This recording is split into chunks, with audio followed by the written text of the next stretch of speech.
Good morning world. This is the Typhoon KABAYAN update from Siargao Island. This is what we're facing right now. There's a signal 2 warning. We got all of the alerts on the phone yesterday. We spoke just 2 days ago about how the weather had improved massively since first time we approached this time of year, December 16th. Now it's December 18th when I'm filming this. I'm trying to take my dog for a walk, but I'm not sure if she's going to want to come down here. What do you think? Shall we go? This is the first video of ours you've ever seen. Welcome. We're a British family that moved to the Philippines about 3.5 years ago. We went through a terrible storm on December the 16th, right here on this beach. And this is the first time we've actually come back to this area at this time of year. This storm has been intensifying for the last 24 hours. It started off as a low pressure area, then turned into a tropical depression, and now it's been classified as a tropical cyclone, signal 2. We are in the northeast part of Mindanao, in the surfing capital, Siargao Island. There's quite a bit of trash washing up on the beach, as you would expect when a storm comes along. The sideline is basically right up here at the moment. I'm not going to go too far because I don't want to get cut off by the sea if there's any kind of hard waves. The only reason why I'm even down here is because this is the most likely place that my dog is going to do a wee in a short amount of time. It's been raining so hard. We got a massive rainfall warning last night, orange and then red rainfall. You know those horrible alert sounds you get on the phone? I think Poppy sees the urgency. This is the fastest she's done a wee, one of her walks in a long time. Come on Poppy, come here, get it done. Let's get out of here before these waves come in.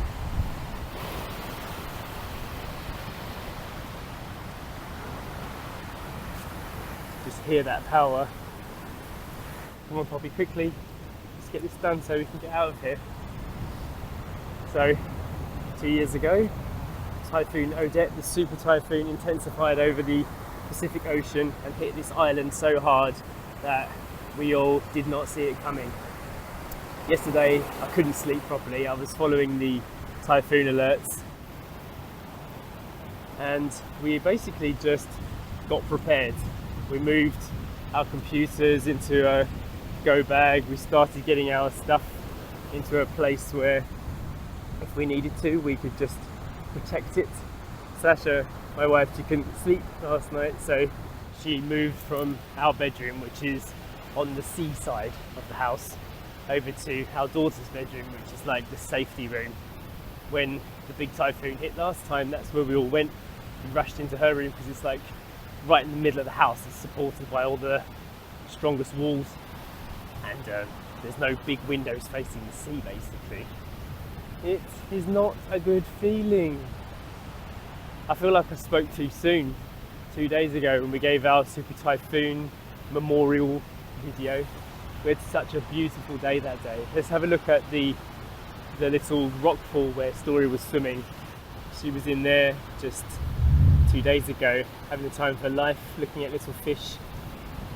It looked like a tropical paradise, as it always does here when the weather's good.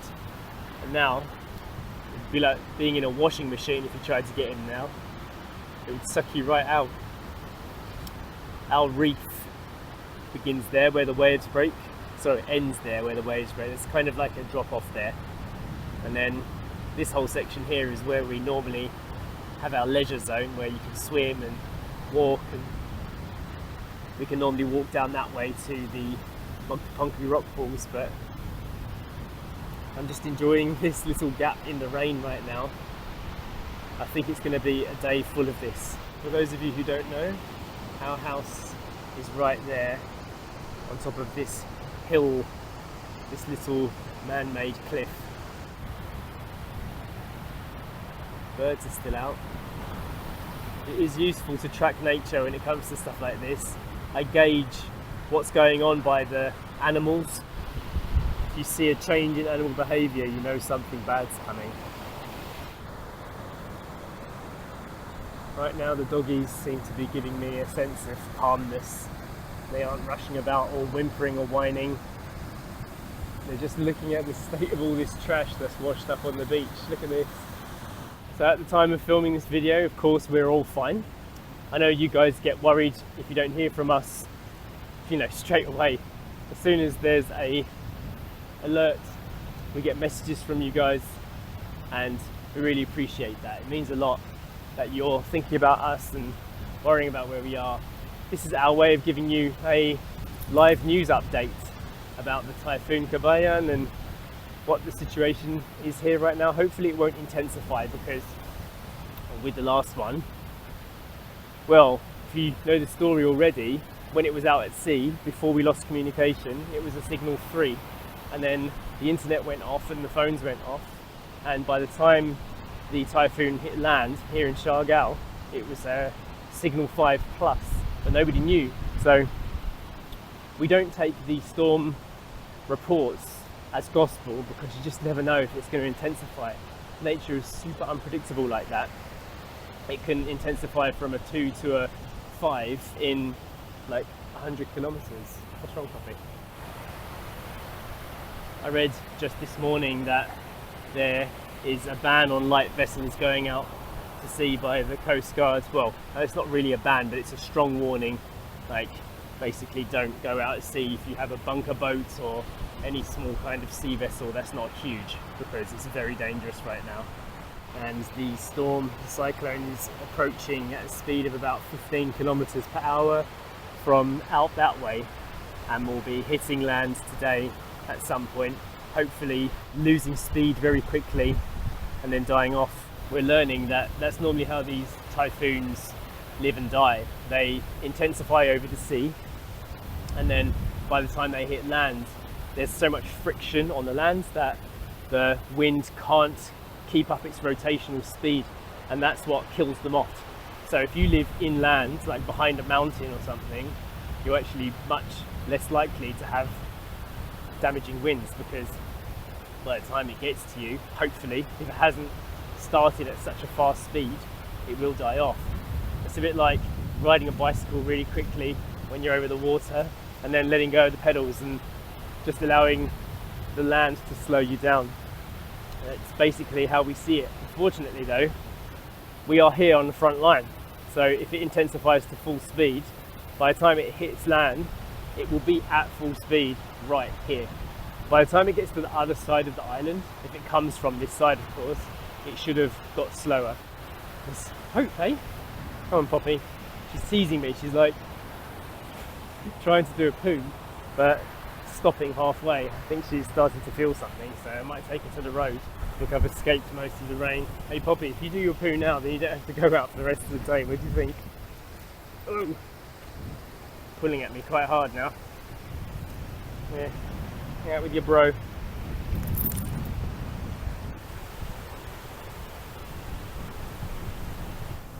So in terms of wind speed, we're only expecting gusts of up to 70 kilometers per hour today, according to the app. According to the report, it should be about 80, with sustained winds of about 65. So for comparison, when the super typhoon came that destroyed everything, it was about 300 kilometers per hour. So there's a massive difference in speed there. We know what our structure can handle and what it can't. So we're quite confident that the new windows that were fitted, the big PVC thick windows with the tempered glass, should protect us from something like a signal 2, and hopefully if it doesn't intensify into something like what we had last time, we won't have anything to worry about.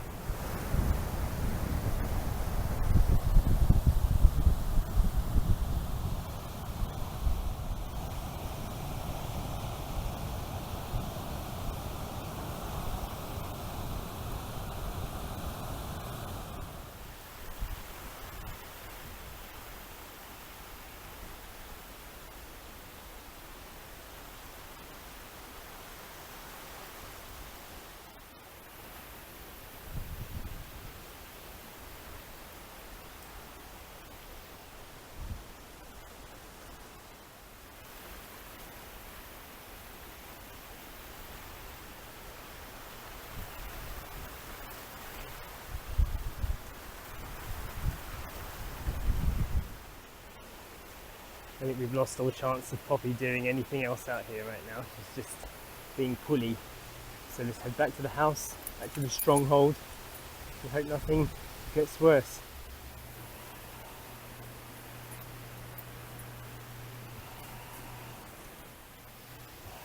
Okay. Okay.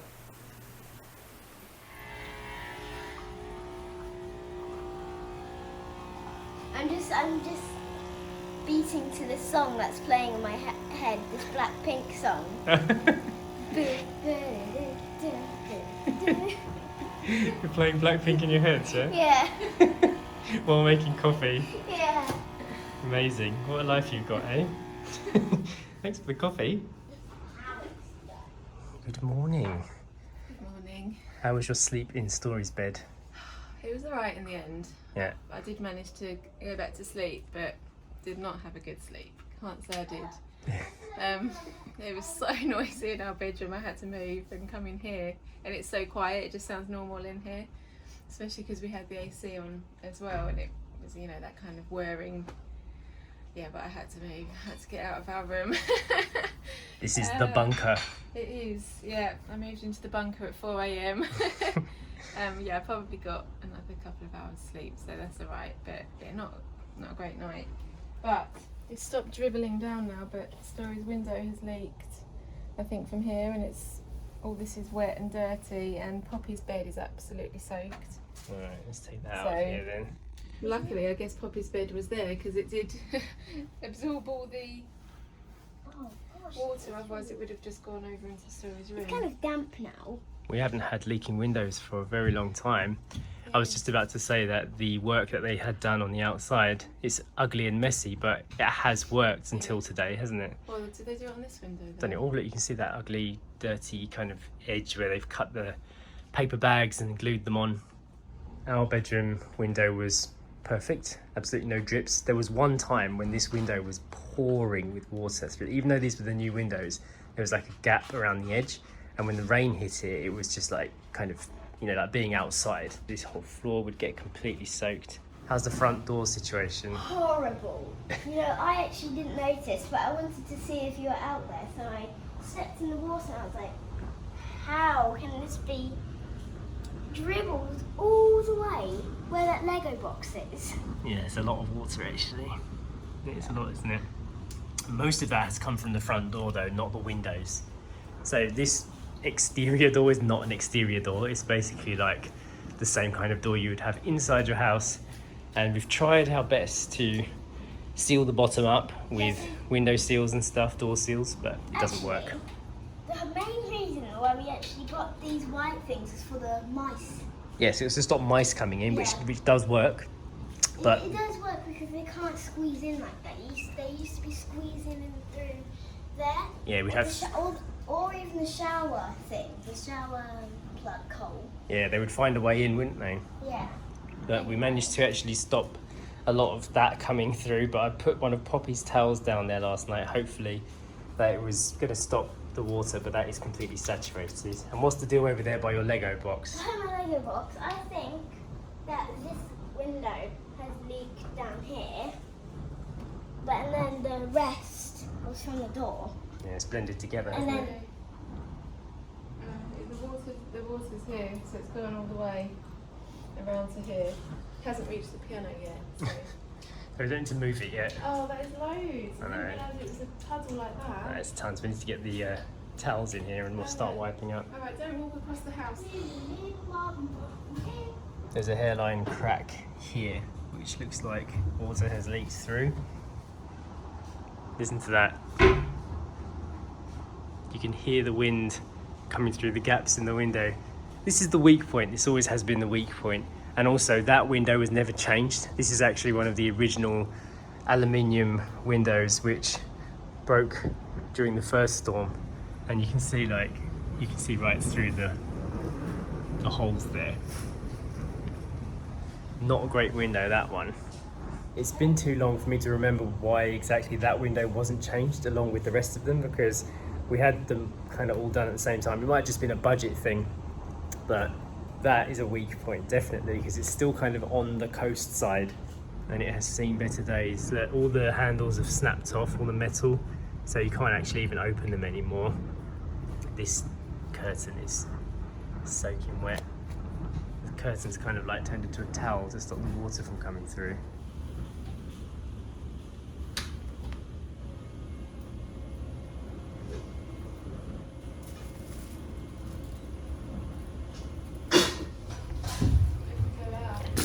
Oh my goodness, that is so wet.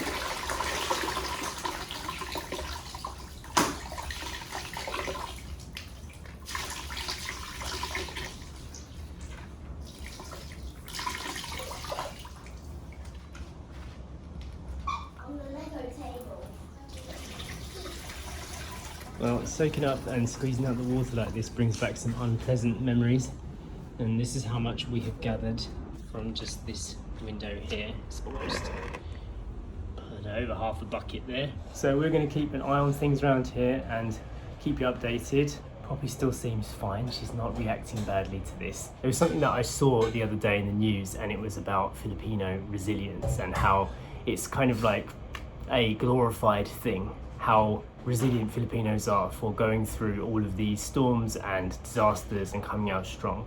And we've been through all of this now. We've seen how people react here and how they cope, and it is pretty amazing. However, I did also see that there was a call to stop over glorifying the resilience, because what it does is it makes people think, oh well, they'll be all right, they're Filipinos, they're resilient. So instead of reaching out to help when a disaster strikes, the first thought is they're strong people, which is a double-edged sword. So I encourage you guys to follow a group called Local Lab, which is an NGO here on Siargao Island. They are expressing their views and showing you how you can help in situations like this in the Philippines, how to change the message, because resilience isn't just about being strong after being battered, it's also being prepared and being ready for disaster. That's part of resilience. If you know something's coming, don't rebuild the same way, don't prepare the same way. Do something that makes the outcome better the next time something comes. Disaster preparedness is like a big issue here, and if everybody is just going through the same motions because it's all they know, it doesn't actually help people in the long run. So I thought it was an interesting point to make, and I'm going to put a link to Local Lab down below, because it's a very good way to educate yourself on how we can actually make better decisions moving forward to help people in this part of the world, and also where you are as well, because who knows how the climate is going to change over the next 5 to 10 years. I'm not going to do a shout out or an advent calendar today because I just want to keep this update shorter. So I hope you enjoyed this update and you found it useful, and we'll see you in the next one. Bye.